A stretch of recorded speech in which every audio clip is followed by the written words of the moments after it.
Está no ar mais uma edição daquele que, sem dúvida nenhuma, é o melhor debate teológico da televisão brasileira. Uma ótima noite para você que nos faz companhia. Muito obrigado pelo carinho, seja muito bem-vindo. Mais uma daquelas edições clássicas aqui do Vejam Só, que eu sei que você ama. Então pode ficar ligadinho, pode se preparar aí no seu sofá para você nos assistir, que eu tenho certeza que você vai aprender bastante na edição de hoje. Antes de apresentar os convidados, já deixo aqui o meu perfil lá no Instagram, @zeca_pereira. Chega por lá, mais uma plataforma para a gente poder interagir, conversar, falar sobre teologia, sobre o Vejam Só. Você pode mandar sugestão de tema, de convidado, e a gente conversa bastante por lá. Chega por lá, tá bom? Esperando a sua mensagem. Deixa eu apresentar os convidados de hoje que vão nos ajudar nessa caminhada em busca de respostas, não é verdade? E é com muita alegria que nós recebemos aqui nos nossos estúdios o reverendo Samuel Ribeiro, ele que é ministro da Igreja Presbiteriana do Brasil. Graça e paz, meu irmão, uma ótima noite. Seja bem-vindo, reverendo. Zeca, graça e paz, pastor Luciano, um prazer estar aqui novamente com o senhor. Uma alegria estar aqui, né? Poder conversar sobre um tema que é tão caro, a teologia reformada, e creio que será muito didático e instrutivo a todos que estão nos assistindo, né? Já está preparado, já? Na internet, no chat? Sempre. Eu já entro aqui sabendo que a enquete a gente vai perder. Eu já cheguei aqui sabendo que vão arrancar minha cabeça nos comentários. Mas é isso, faz parte, né? A gente precisa fazer a Igreja Reformada tem que fazer a meia-culpa. É uma das igrejas mais antigas, mas não é a maior igreja hoje em dia. Então, como os nossos irmãos arminianos aí são grande maioria, acabam que eles monopolizam aí sendo os debates virtuais, principalmente, virtuais, né? Mas é só aproveitar, debatam ideias, não pessoas. Isso. Não evite atacar pessoas aí, porque é lamentável quando isso acontece. Isso infelizmente, ainda a internet ainda é terra de ninguém, né? O pessoal acaba perdendo a mão um pouquinho, abusando. Bom, deixa isso daí para a internet. Vamos falar da igreja, pastor, passar as referências da igreja que o irmão pastoreia, por favor. Eu sou pastor na Igreja Presbiteriana da Aliança, aqui em São Paulo, ali no bairro de Pinheiros. Nós ficamos ali na rua Arthur de Azevedo, 1007. E vai ser uma alegria recebê-lo lá. É um templo já... Você chegar lá, você vai ver um templo já de 90 anos, toda uma estrutura antiga. Eu prego de toga lá, então você vai me ver pregando de toga. E nós temos culto às 9h30 e às 18h30 todo domingo. E às 11 horas escola dominical. Se você chega lá e não conseguir estacionar, porque é bem difícil, vai ter uma placa lá direcionando você para um estacionamento que a igreja disponibilizou para todos os membros e visitantes, e é gratuito, tá? É só parar lá e depois pegar o carro e ir embora. Isso, vale muito a pena. A Igreja Presbiteriana aqui em São Paulo, né? Quer ver quando é que você vai aparecer lá? Eu tô devendo mesmo, tô devendo. Preciso fazer essa visita mesmo, porque, além de tudo, tem essa questão histórica que é super emblemática da IPB e vale muito a pena mesmo para conhecer alguns templos, inclusive com aqueles órgãos de tubo e tal. Vale muito. As redes sociais já apareceram, então se você quiser outras informações da igreja ou até conhecer um pouquinho do ministério do reverendo Samuel, chega por lá. O reverendo Samuel participa não só aqui no Vejam Só, mas de outros tantos debates, então tem muito material lá para você também, para poder aprender, para conhecer um pouquinho da teologia reformada, mesmo que você não defenda. Vale a pena você conhecer, porque você vai saber dos argumentos também, então chega por lá. Até para contradizer, né? Sem dúvida. Para contradizer, você precisa conhecer, né? Sem dúvida. Para evitar espantalhos. Sem dúvida. Obrigado, reverendo, de novo. Deus abençoe. Certeza que nós vamos aprender bastante com o irmão também. Nós temos o privilégio de receber na noite de hoje o pastor Luciano Scala. Ele que é um amigo do Vejam Só, ministro da comunidade evangélica Vale de Bênção. Graça e paz, pastor Luciano. Seja muito bem-vindo. Ótima noite, meu irmão. Zeca, boa noite. A paz do Senhor, reverendo. Prazer revê-lo. E que Deus abençoe todos vocês que estão aqui conosco. Tenho certeza que teremos um debate, como o Zeca mesmo disse, um tema clássico. Sim, né? Sim. E vamos lá, vamos debater. Eu tenho certeza que vamos aprender e vamos aprender bastante juntos. Sem dúvida. Para a gente iniciar, as informações da igreja, Certo. pastor, por favor. Eu sou pastor da comunidade evangélica Vale de Bênção. Nossa igreja ela fica aqui na periferia de São Paulo, na Vila Brasilândia, e os nossos dias de cultos, às terças e quintas, às 8 horas da noite, e aos domingos, às 10 da manhã, e também às 18 horas. E você está convidado para vir conhecer a nossa igreja. É Rua José Benedito Pinto, número 75, na Vila Brasilândia, e vai ser um prazer receber você lá na nossa comunidade. Eu gosto muito quando o pastor Luciano vem aqui no programa, porque é quase que um tapa na cara das nossas rotinas e daquilo que a gente faz, né? Porque o homem trabalha demais. Tá muito na moda nas redes sociais aqueles vídeos de rotina, né? O cara acorda 3h30 da manhã, vai fazer a devocional, aí já faz atividade física. mergulha no gelo. Você faz esses daí? Acho que você nem faz Eu ainda não tô nesse nível, Zé. Pro pessoal não ficar triste, É né? verdade. Que segue, né? Senão o cara acordou 3 horas da manhã, 8 horas da manhã, o cara já fez um monte de coisa e Já nós estamos escreveu um acordando livro, ainda. já plantou uma horta. Ó, pra você achar que o Zeca tá exagerando, quer ver, ó? Vamos falar um pouquinho dos trabalhos Legal. que o irmão realiza também, até pro pessoal conhecer um pouquinho, pastor. É verdade. Além da nossa igreja, que tem uma rotina muito puxada, né? Nós também temos os projetos sociais. Sim. São 4 grandes projetos. Hoje, os nossos projetos levam o nome de Instituto Viver na Bênção, que é um braço da nossa igreja. E são 4 trabalhos. Um deles na Vila Brasilândia, nós atendemos uma média de 30 a 40 famílias, ajudamos na alimentação dessas famílias toda terça-feira. Nós temos a nossa missão nas ruas de São Paulo. Toda sexta-feira nós distribuímos centenas de refeições para as pessoas em situação de rua. Temos a Casa de Recuperação para Dependentes Químicos, que fica em Mairinque, e a nossa missão humanitária em Moçambique, na África. Quero aproveitar e mandar um grande abraço para os pastores lá da África, lá em Moçambique, Amém. que nós estamos ajudando 200 crianças Aí. na alimentação delas. E você que pode nos apoiar, você que quer conhecer um pouco mais dos projetos, você pode ir lá no meu Instagram, que é o @LucianoEscala, tá aqui debaixo, @LucianoEscala, ou então no meu WhatsApp eu te passo mais informações, é o 011 São Paulo, 964242661. E aí, de repente, mas isso daí é pouco, é? Ainda sobra tempo para escrever 15º livro. 15º livro. Fala um pouquinho o que o telespectador vai encontrar aqui, Legal. Luciano. E depois, na sequência, já emenda. Você está pensando em lançar um livro falando sobre como otimizar a sua rotina? Como organizar a rotina do dia. Rapaz! Pois é, Zeca. E eu também gosto de escrever, esse é meu 15º livro. Esse livro se chama A Cura. E é um resumo de 5 pregações minhas. Eu trouxe uma série de mensagens na nossa igreja sobre cura, sobre perdão, sobre recomeço. E tá aí. É um livro que tem alcançado muitas vidas. Eu tenho recebido vários feedbacks de pessoas que leram esse livro e foram curadas, foram tratadas por Deus. Amém. Porque não é apenas a cura física, né? É a cura emocional em tantas outras áreas da vida. E você pode conhecer um pouco mais do meu material, não apenas desse livro, mas os outros também, através do meu Instagram, que é o @LucianoEscala. Tá aí, esse é o meu último livro, A Cura, 5 atitudes poderosas para viver a cura em todas as áreas da vida. Vale muito a pena você ler Boa. e conhecer essa obra. Procura lá nas redes sociais, manda uma mensagem. O Luciano vai te explicar direitinho, não só dos trabalhos, mas também dos materiais também, desse e dos outros que ele tem também já à disposição. Obrigado, viu, Zeca, pelo A gente que espaço. agradece, irmão. Obrigado pelo carinho. Inveja santa existe? Não, né, reverendo? Não pode falar isso, né? Existe, mas não é bíblico. Mas não é... Porque olha, Mas que existe, né? Luciano Escala rapaz, ele fala e rapaz, eu fico impressionado. Eu nem gosto muito, deixa pra lá, vai. Vamos voltar pro tema aqui. Põe na tela aí o tema. Hoje nós vamos falar sobre salvação e a pergunta é: se Jesus morreu por todos, como explicar ou como fica a ideia de que a salvação é só para alguns, né? Só para os eleitos e não para todos? Meus convidados vão responder aqui, dando a indicação, né, da tese que eles vão defender. E aí, na sequência, eu abro a enquete para você participar também. Vamos lá, reverendo Samuel, como é que o irmão responde a nossa pergunta-tema, por favor? Então, a grande dificuldade dessa pergunta é porque há 2 grupos de soterologia, né, calvinistas e arminianos, que nem deveriam discutir esse ponto por uma questão bem simples. Os 2 lados creem em eleição, mesmo que uma seja condicional e a outra é incondicional. Se olhar à luz da presciência defendida pelos arminianos, a interpretação, né? Porque nós temos outra interpretação para a presciência, ele vai entender que Deus elege porque saberia que o homem o escolheria, e aí levanta algumas questões importantíssimas. Se Deus o escolhe de antemão sabendo que ele o escolheria, por que Cristo tem que morrer por todo mundo? E não somente por aqueles que Deus sabia que o escolheria. E Deus, sabendo que aquele o escolheria, não saberia, por exemplo, que aquela pessoa recusaria em algum momento e perderia a fé? Então, a discussão entre calvinista e arminiano deveria ser apenas na extensão da expiação. E olhe lá, na verdade, como se dá a eleição. Porque até mesmo na extensão da expiação e na perseverança dos santos, não deveria ser uma discussão.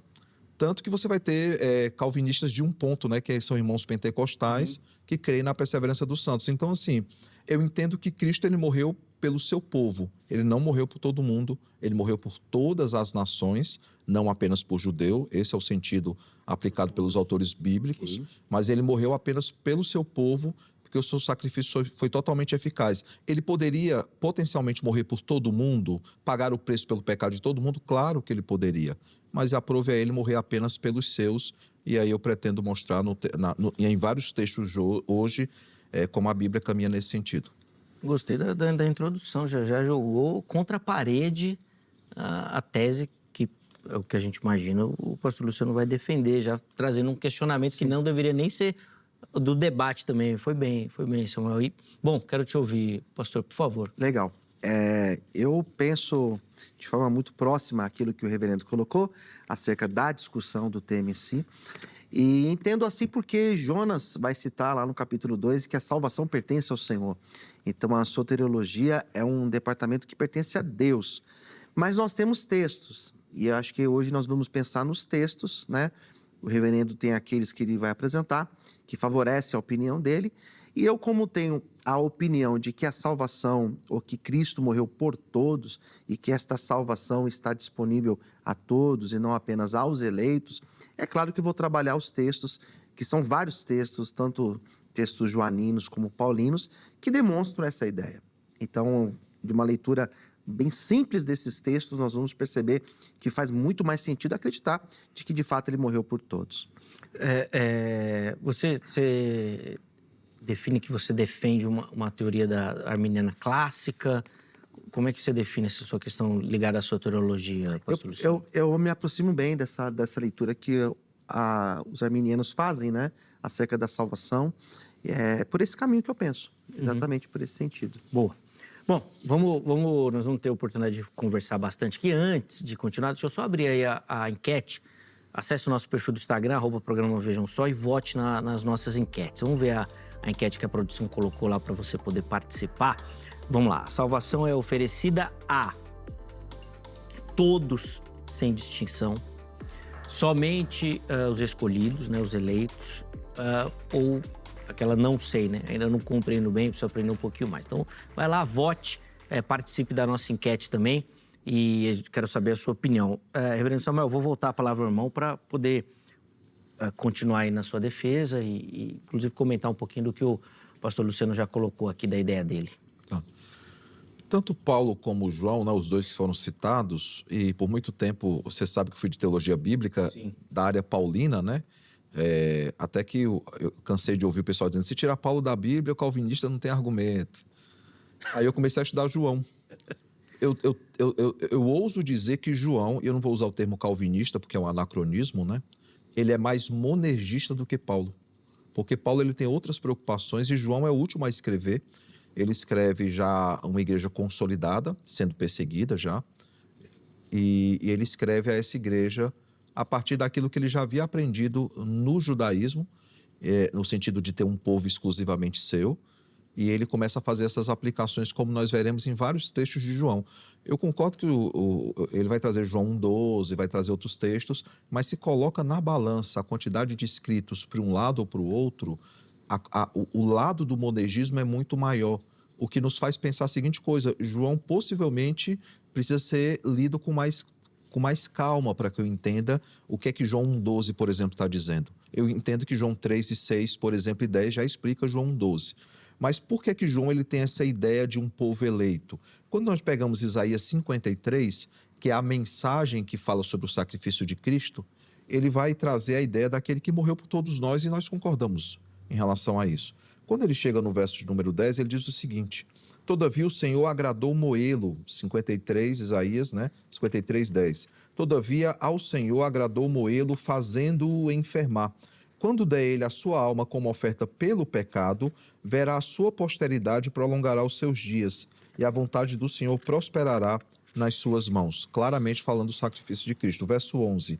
Ele verá o fruto do penoso trabalho da sua alma e ficará satisfeito. O meu servo justo, com o seu conhecimento, justificará a muitos, não a todos. ele continua, porque as iniquidades deles quem? Dos muitos, levará sobre si. Verso 12, por isso eu lhe darei muitos, não todos, né, como a sua parte, e com os poderosos repartirá ele o despojo.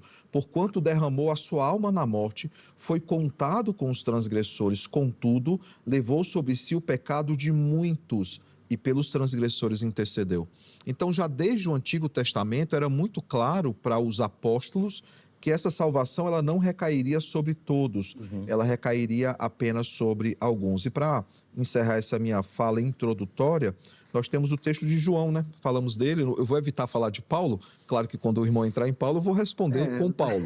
Não vai ter como fugir. Mas quando o irmão falar de Paulo, eu vou falar. Se o irmão falar do texto de Pedro, eu vou falar do texto de Pedro. Mas João diz o seguinte, ó, eu sou o bom pastor, João 10, 14, um texto muito conhecido, eu sou o bom pastor, conheço as minhas ovelhas e elas me conhecem a mim. Assim como o Pai me conhece a mim e eu conheço o Pai, eu dou a minha vida pelas ovelhas. Ainda tenho outras ovelhas, não deixe aprisco. A mim me convém conduzi-las, elas ouvirão a minha voz, então haverá um rebanho e um pastor. Quando lá na frente ele volta então... Para concluir isso. Para concluir, ele volta então à questão das ovelhas, ele vai dizer o seguinte, ainda no capítulo 10, verso 27. As minhas ovelhas ouvem a minha voz e eu as conheço e elas me seguem. Eu lhes dou a vida eterna, jamais perecerão e ninguém as arrebatará da minha mão. Ou seja, ele fala não apenas que a salvação é somente para as suas ovelhas, não apenas vai salvar as suas ovelhas, como manterá suas ovelhas salvas até o fim. Preservará. Bom, vamos lá, pastor Luciano, por favor. Vamos lá. Então, assim, por exemplo, esse texto que o reverendo colocou, né, das ovelhas de lá de João, capítulo de número 10. Nós temos, por exemplo, João, capítulo de número 15, e o versículo 13, que ele vai falar que dá a vida pelos seus amigos. Depois nós temos a citação que Paulo faz lá aos Efésios, no capítulo 5, quando ele vai falar que Jesus, ele deu a vida pela igreja, assim o marido também deve dar a sua vida pela sua esposa.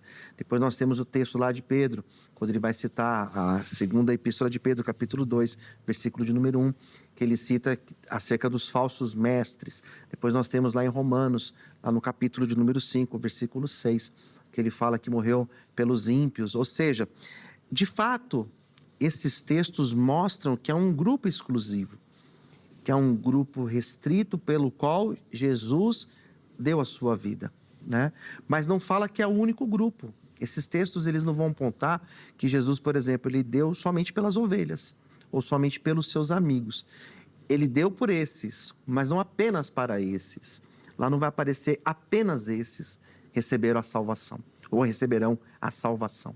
Então, quando nós olhamos por esse caminho, nós entendemos que o fato de ele dar a vida pelos ímpios não significa que os demais não receberão a vida. O fato dele falar que proporcionou a salvação às ovelhas não diz que ele não está dando a sua vida para as demais pessoas, aqueles que nós sabemos que não são ovelhas dele. Então, esses textos que mostram que ele deu a vida para um determinado grupo, eles não são textos que eles devem ser lidos como restritos apenas esses, porque nós teremos outros problemas se a gente encara pensando que ele só deu pelas ovelhas, ou pelos amigos, ou pelos ímpios, ou pelos falsos profetas. Nós entraremos em outros problemas, né?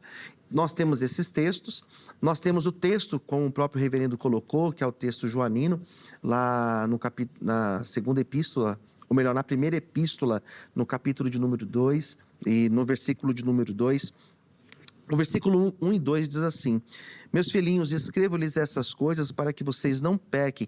Se, porém, alguém pecar, temos um intercessor junto ao Pai, Jesus Cristo, o justo. Daí vem o versículo de baixo, que é o 2. Ele é a propiciação pelos nossos pecados. Não somente pelos nossos, mas também pelos pecados de todo mundo. Então, aqui mostra que a propiciação não é somente para aquele grupo restrito, ou para a igreja apenas, mas para todo mundo. Parece que é muito mais amplo, pela leitura de João, capítulo 2, 1 e 2. Nossa, Samuel. Respondendo de trás para frente, né, pegando essa citação, o Evangelho de João ele é um evangelho universal, porque, como dito, né, ele é escrito na década de 90, só para os ouvintes se situarem, Os últimos escritos foram os evangelhos, os sinóticos. Eles aconteceram ali no final da década de 70, né, entre 66 e 68. É a data que se coloca porque eles não narram a destruição do templo de Jerusalém, por isso que se coloca essa data. João, depois de muito tempo, ele escreve sobre isso. Ele escreve para uma igreja que já avançou o mundo inteiro, por isso a ênfase dele no mundo, no sentido de localização, né? Um evangelho que não é apenas para judeus, mas para todas as nações. Por isso a ênfase dele em Apocalipse 5, Apocalipse 7, sempre a ideia de um evangelho que é para o mundo inteiro. Mas isso não quer dizer que a salvação seja para o mundo inteiro. Porque, veja só, quando ele fala assim, ele é a propiciação pelos nossos pecados, ele está se referindo aqui à igreja que está ali, inclusive alvo daquela carta, a senhora eleita, né, que depois vai ser mencionada na segunda e na terceira carta.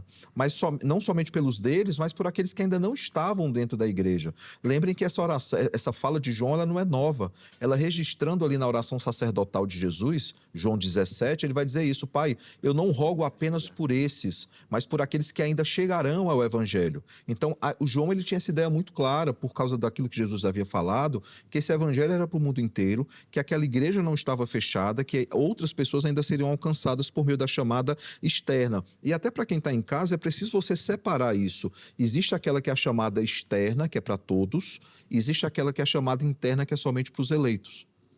O evangelho deve ser pregado para todo mundo, mas nem todo mundo será convertido, senão nós seríamos universalistas. Certo. Então, assim, a chamada externa é para todos, mas a chamada interna, ela é eficaz, ela é somente para os eleitos. Então, João está tratando sobre isso. Quando ele vai lá para João 1,12, é interessante a gente perceber que João ele constrói um argumento muito sólido no evangelho. Vai falar assim, ó: mas a todos quanto receberam, deu-lhes o poder de serem feitos filhos de Deus, a saber, aos que creem no seu nome. Aí você vai para João 3,15, que é o texto bem usado pelo lado arminiano ou monegista, que é o sinergista, que é o termo que eu prefiro mais. Ele vai dizer o seguinte, ó: e do modo como Moisés levantou a serpente no deserto, assim importa que o Filho do Homem seja levantado, para que todo que nele crê tenha a vida eterna. E aí você dá a ideia que talvez todo mundo possa crer. A palavra todos não tem esse significado como a gente interpreta. Por exemplo, você tem vários textos. Mateus, por exemplo, vai dizer que vocês serão odiados por todos. Quer dizer que todo mundo vai odiar a gente. Você tem, e todos vão ter com ele. Trouxeram os seus livros e queimaram na presença de todos, que é o texto ali de Atos. Todo mundo do mundo inteiro estava assistindo aquela cena, então não é. E ele vai continuar dizendo: porque Deus amou o mundo de tal maneira que deu seu Filho unigênito, para que todo que nele crê não pereça, mas tenha a vida eterna. Veja que esse amor, ele é um amor intencional e ele é um amor direcionado a um povo. Deus não ama todo mundo? Não, ele não ama, porque João 3,36, ele vai deixar isso bem claro quando ele vai dizer que todos aqueles, só para ler aqui, por isso quem crê no Filho tem a vida eterna. O que todavia se mantém rebelde contra o Filho não verá a vida, mas sobre ele permanece a ira de Deus. Não há uma ira que vai recair sobre aqueles que são rebeldes ao Senhor. A ira de Deus já está sobre eles já. Então, o desafio, reverendo, o senhor colocou que esse todos, então, não são todos, né?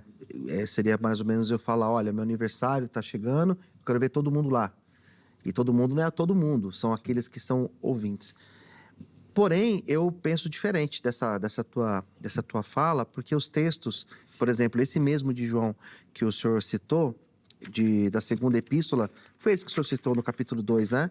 Eu respondi ao que o senhor tinha citado. Então, esse do capítulo 2, por exemplo, quando ele fala, ali fica muito claro do que ele está falando. Vamos lá. Quando ele coloca no versículo 2, ele é a propiciação pelos nossos pecados. Ali, de fato, dá a impressão que ele está falando para aqueles ouvintes, aqueles que estavam ali recebendo aquela epístola, e não somente pelos nossos, mas pelos pecados de todo mundo. Esse todo mundo aqui, como que o senhor lê então? Porque, de fato, eu entendo quando o senhor coloca esse todos, não significa todos de fato, mas aqui ele faz essa distinção. Ele usa aqui, pelo menos, essas duas formas da fala. Todos, de fato, aqueles que estão ouvindo, e todo mundo, como se tratando toda a raça humana, toda a humanidade. Então, eu citei a oração sacerdotal como resposta, né? Porque na própria resposta, se você lê a oração sacerdotal e lê a carta, a primeira carta, você vai ver muitos pontos de contato. E lembrando, a oração sacerdotal eu estou citando porque é um texto também de João. Então ele vai dar, por exemplo, essa ideia, por exemplo, ele vai falar sempre: não peço os que tire do mundo, e sim os guardo do mal, eles não são do mundo, como também eu não sou. Santifica-os na verdade, a tua palavra é a verdade. Aí veja, Em favor deles eu me santifico a mim mesmo, para que eles também sejam santificados. Não rogo, verso 20, somente por estes, mas também por aqueles que vierem a crer em mim por intermédio da sua palavra. Então perceba que Jesus ele já está dando o tom para a igreja de que esse evangelho não deveria ficar restrito a Jerusalém. Ele fala isso inclusive em Atos, para que não incorresse no mesmo erro do judaísmo. O judaísmo já havia recebido a ordem do Senhor, e isso é o que Paulo interpreta em Gálatas 3, que em ti serão benditas todas as famílias da terra. Eles deveriam espalhar a glória de Deus por toda a terra. O erro de Babel foi reduzir a glória de Deus a uma torre.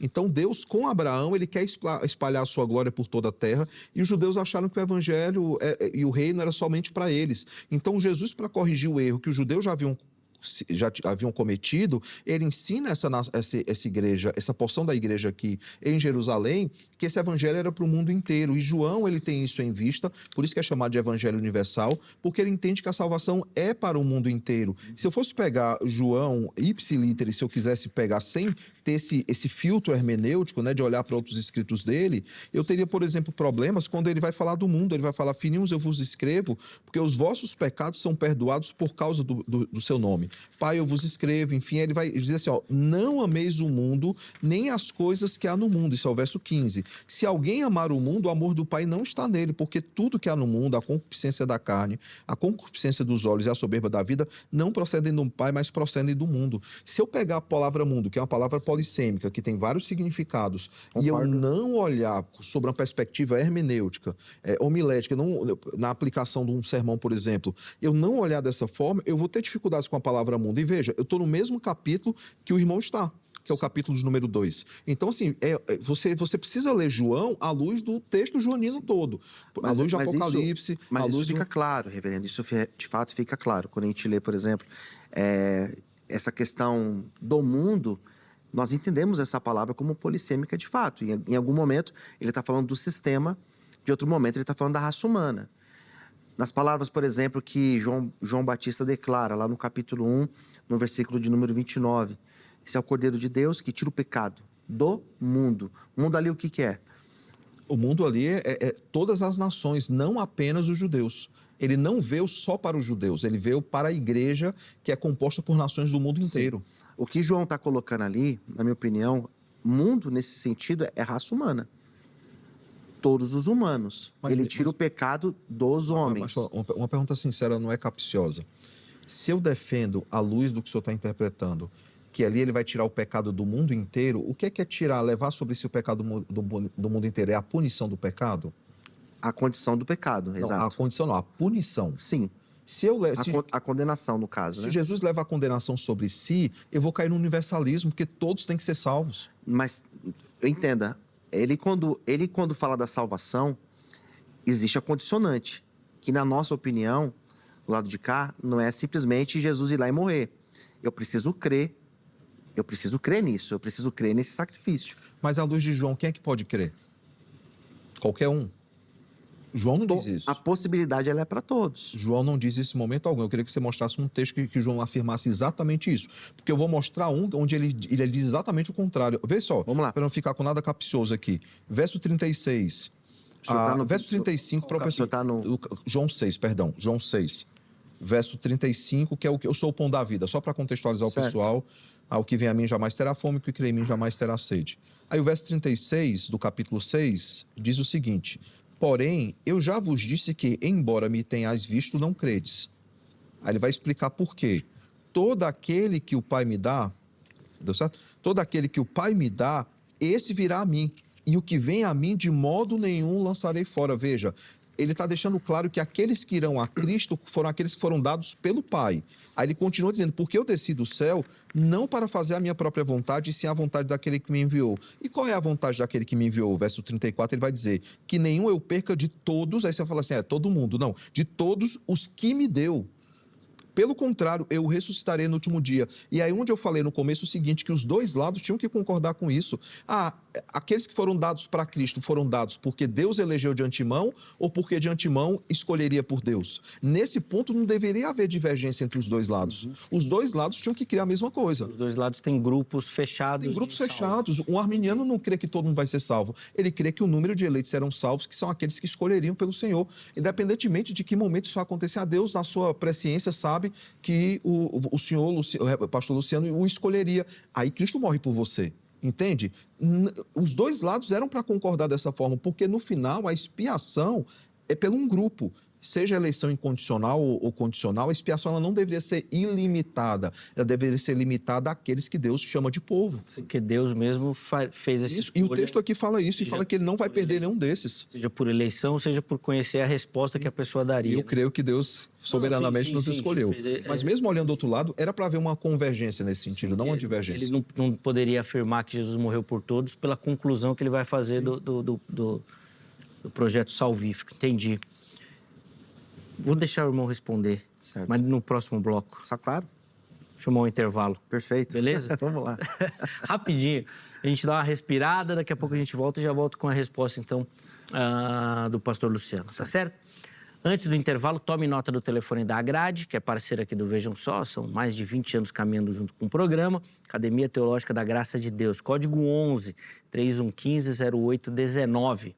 3115-0819, vem você fazer parte também do time da Agrade, se aprofundar no conhecimento teológico, nas escrituras sagradas, se preparar para o trabalho que Deus te chamou aí ministerial também. A nossa indicação é a Agrade, tá certo?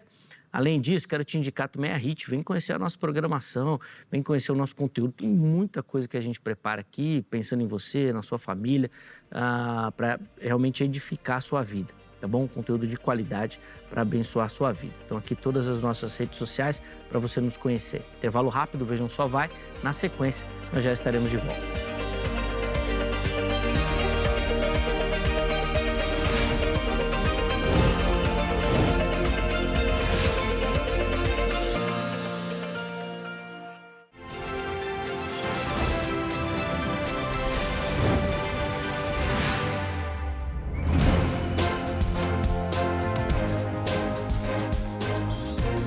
Muito bom, já estamos de volta com o Vejam Só, intervalo rapidinho aí na nossa conversa, hoje falando sobre o sacrifício de Cristo, né, respondendo a pergunta que já aparece na sua tela, se Jesus morreu por todos, como fica a ideia de que apenas um grupo será salvo, né, ou escolhido e tudo mais. Recebendo o reverendo Samuel Ribeiro, pastor Luciano Scala, que já no primeiro bloco aí já deram as suas contribuições, e nós encerramos o bloco com uma ideia que o reverendo Samuel defendeu desde a primeira fala, pastor Luciano, que vai responder então, dizendo que mesmo com a ideia que o irmão defende, é impossível afirmar que a morte de Cristo é por todos, porque no final das contas, ainda que pela presciência de Deus, que é algo que ele não concorda, né, que ele defende a eleição e tal, Deus sabe quem será salvo e só esse grupo que será salvo no final das contas. É um grupo escolhido também. Sim, não deixa de ser, né? Então vamos lá começar o bloco com a sua fala. Gostaria, Zeca, da gente... hoje o programa parece que está bem mais corrido que os demais, né?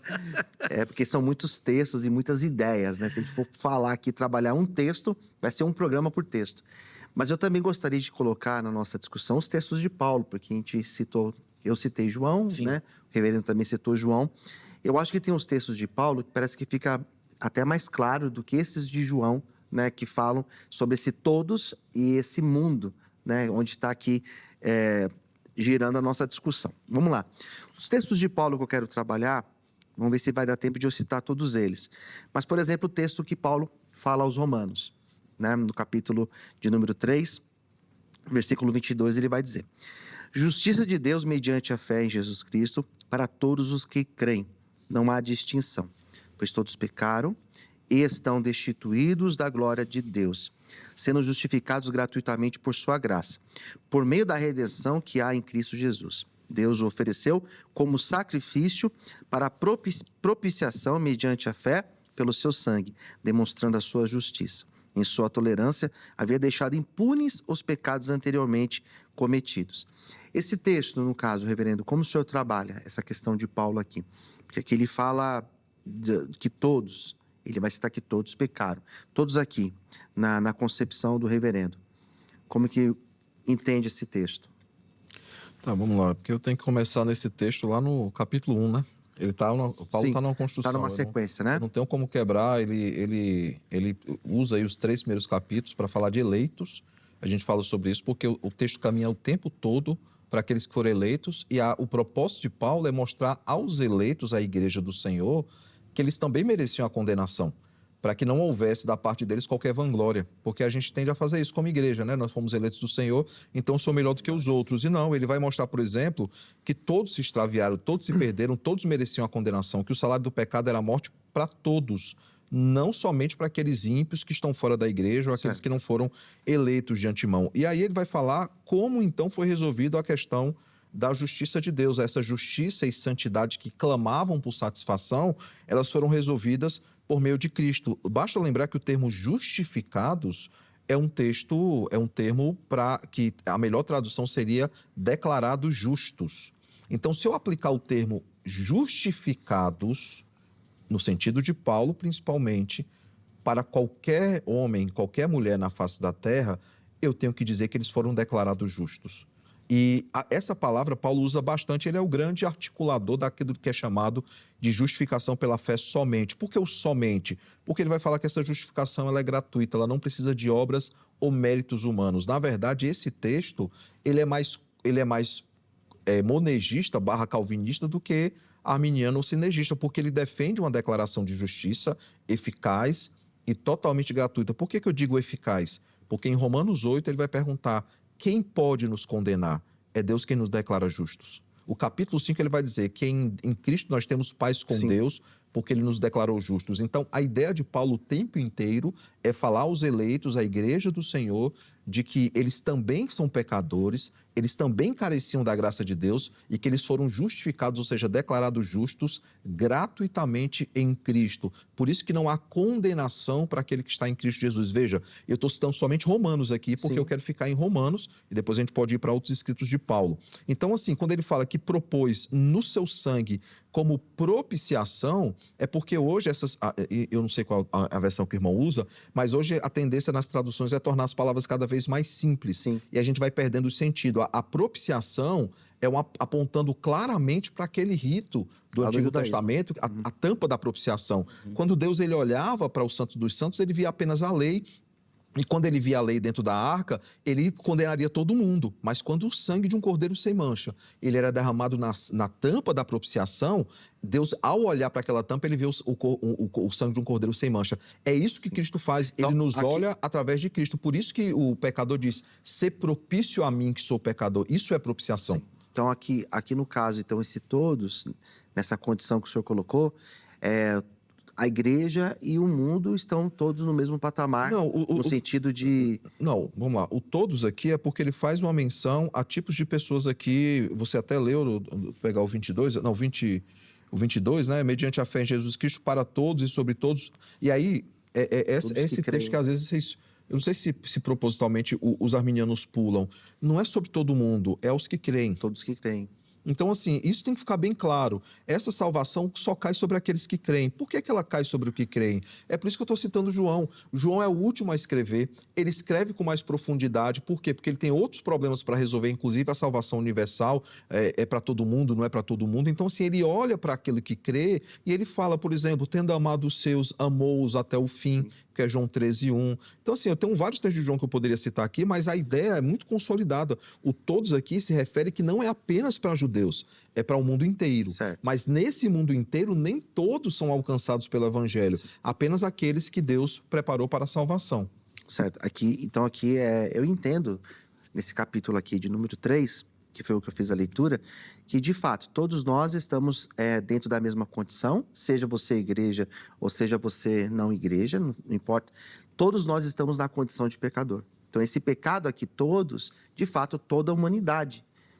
É nesse ponto que eu gostaria de colocar, porque Paulo vai trabalhar na sequência, lá no capítulo 5, por exemplo, no 18, consequentemente, assim como uma só transgressão resultou a condenação de todos os homens. Aqui, se todos os homens, seria raça humana, certo? Humanidade, né? Assim também, um só ato de justiça resultou a justificação que traz vida a todos os homens. Não parece que Paulo está dizendo que, de fato, esse pecado alcançou todos os homens estavam na mesma condição, e essa justiça também traz vida a todos os homens? Ele não está novamente falando de raça humana, humanidade aqui?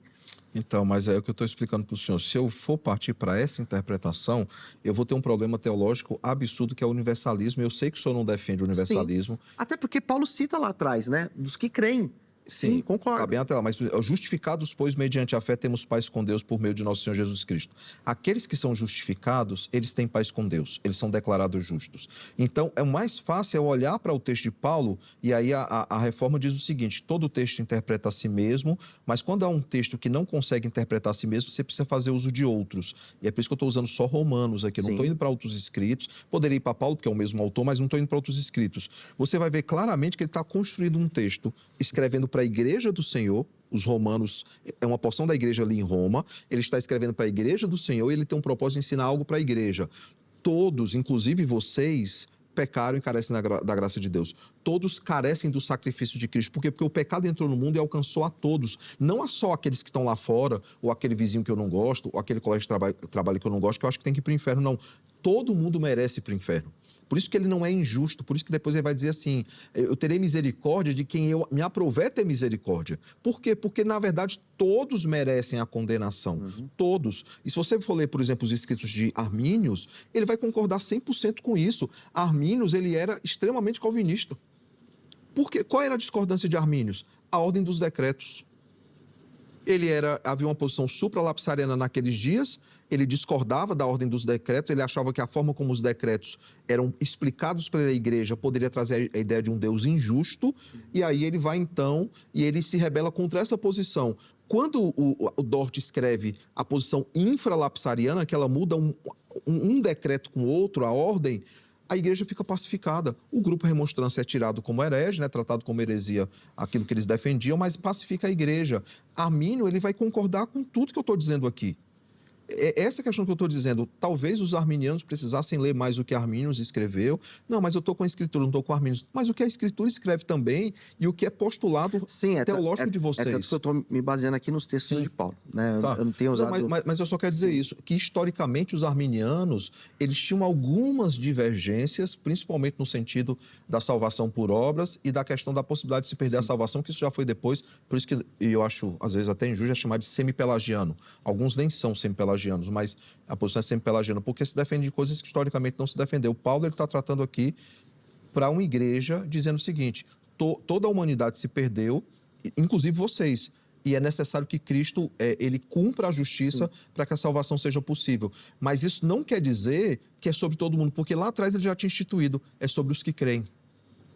Então, aí que está o desafio, porque eu leio esses textos aqui onde ele fala todos, onde ele fala mundo, onde ele fala todas as pessoas, fica claro, pelo menos na minha leitura, fica muito claro que Paulo ele não está se referindo de forma restrita àquele ouvinte, àquele grupo de ouvintes. Quando Paulo fala que a salvação veio para todos, ele não está se referindo àquele grupo. Ele, de fato, está falando sobre a humanidade. O texto que eu quero colocar aqui, por exemplo, o capítulo de número 11, ainda falando de Paulo, o 32, que ele coloca: pois Deus colocou sobre a desobediência para exercer a misericórdia para com todos. Todos aqui, está claro o que Paulo está dizendo, não é aquele todos vocês, é todos a raça humana, humanidade. É porque você salta propositalmente alguns textos onde ele está explicando esse todos. E eu falo propositalmente, não estou dizendo que você está sendo maldoso. Não, mas você pode citar. Mas é porque o Romanos é um texto... Tanto é que pouca gente escreve livro sobre Romanos, porque acho que é um dos textos mais profundos. Tanto que ele vai concluir dizendo a profundidade da riqueza e da sabedoria. Certo. Gente, eu só avisar aqui, tem 5 minutos para encerrar. Então, dá para a gente continuar aqui, mas nós vamos diminuir a conclusão, tá? Tá, não. Então eu não vou querer ser injusto, tá? Ele está escrevendo à igreja, porque, por exemplo, inclusive Romanos 6, se eu estou enganado, fala assim: que diremos diante dessas coisas? Que viveremos a pecar para que a graça seja abundante? É claro que ele está escrevendo ali para crentes no Senhor. É claro que ele não está escrevendo para todo mundo. É claro que nem todo mundo teve acesso à Bíblia. Então, assim, é óbvio que há um público-alvo e há uma intenção-alvo. Quando ele vai falar, por exemplo, e aí eu teria que ler tudo, né? Por exemplo, esta é a minha aliança. Eu estou lendo aqui o capítulo 11, tá? Que é o que antecede ao que você falou. Esta é a minha aliança com eles, quando eu tirar os seus pecados. Veja, é direcionado a esse tirar os pecados, essa aliança, a um grupo específico. Quanto ao evangelho, são eles inimigos por vossa causa. Quanto, porém, à eleição, isso é o capítulo 11. Amados por causa dos patriarcas, porque os dons e a vocação de Deus são irrevogáveis. É que ele está discutindo a questão de Israel. Porque qual era a questão da igreja? Mas, espera aí, o senhor já teve um povo que foi Israel. E agora eles não são mais povo?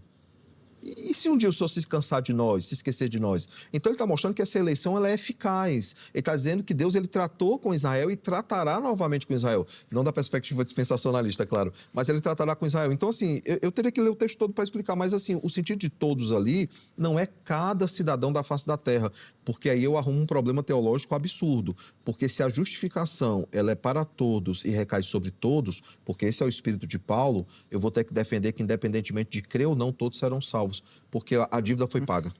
Vamos lá para as considerações finais, que o tempo já foi. Um minutinho para cada um, só para encerrar e a gente finalizar o programa. Vamos lá, Luciano. De fato, eu geralmente sou bem mais sucinto, né, no material que eu preparo para debater, mas hoje eu tinha muitos textos para colocar aqui e o reverendo é um excelente debatedor, muito técnico, né? E eu agradeço pela oportunidade de estar aqui debatendo esse tema que é muito importante. Finalizo lendo 2 versículos. 1 Timóteo 4,10. Se trabalharmos e lutarmos, é porque temos colocado a nossa esperança no Deus vivo, o Salvador de todos os homens, especialmente dos que creem. E finalizo agora lendo Tito 2,11, que diz: porque a graça de Deus se manifestou salvadora a todos os homens. Penso eu que a salvação, de fato, a proposta da salvação, ela não é restrita somente para aqueles que vão aderir à salvação, ela está aberta a todos. Aquele que crê, ele pode ser salvo. Então, essas são as minhas palavras finais. Obrigado, Zeca. Obrigado, reverendo. Obrigado, Deus abençoe a todos. Pastor, pelo carinho. Os contatos do pastor Luciano à sua disposição no nosso perfil oficial do Instagram, no @programa Vejam Só. É só chegar por lá. Vamos lá, reverendo Samuel, um minutinho aí para as considerações finais. Zeca. Não, é um tema que realmente precisava de vários programas para debater sobre eles, mas eu encerro lendo Tito 2:11 em diante, porque ele não para no verso 11, dizendo: porque a graça de Deus se manifestou salvadora a todos os homens, educando-nos, referindo-se à igreja, para que, renegadas a impiedade e as paixões mundanas, vivamos no presente século sensata, justa e piedosamente, aguardando a bendita esperança e a manifestação da glória do nosso grande Deus e Salvador Jesus Cristo, o qual a si mesmo se deu por nós, não por todos, a fim de remir-nos de toda iniquidade e purificar para si mesmo o quê? Um povo exclusivamente seu, zeloso de boas obras. O próprio Paulo ele já explica o verso 11, ele é explicado também nos versos iniciais, quando ele diz que está falando de todo tipo de classe de pessoas. Que Deus te abençoe e que, de fato, vivamos essas benditas, graciosas promessas que o Senhor nos dá, de que Ele não apenas nos salva, Ele nos mantém salvo e Cristo voltará para nos buscar, para que reinemos com Ele eternamente. Amém. Obrigado, reverendo, também pelo carinho. Os contatos do reverendo Samuel à sua disposição no nosso perfil oficial do Instagram, @programa Vejam Só. Põe na tela aí o resultado da nossa enquete para a gente poder encerrar a edição de hoje. A salvação é oferecida a... Vamos ver como é que o nosso internauta respondeu. 78% escolhendo a opção todos, sem distinção, defendida aqui pelo pastor Luciano. 20% somente aos escolhidos e 2% ainda no não sei. Bom, aí a enquete demonstra realmente aquilo que é, de fato, o desenho do nosso pensamento teológico, no evangelicalismo nacional aqui. Quero agradecer demais a todo mundo que votou, que participou. Obrigado pelo carinho da audiência. Na sequência, mais uma edição do Jornal Toda Hora. E amanhã, se Deus permitir, nós estaremos de volta com mais um Vejam Só. Grande abraço, até a próxima.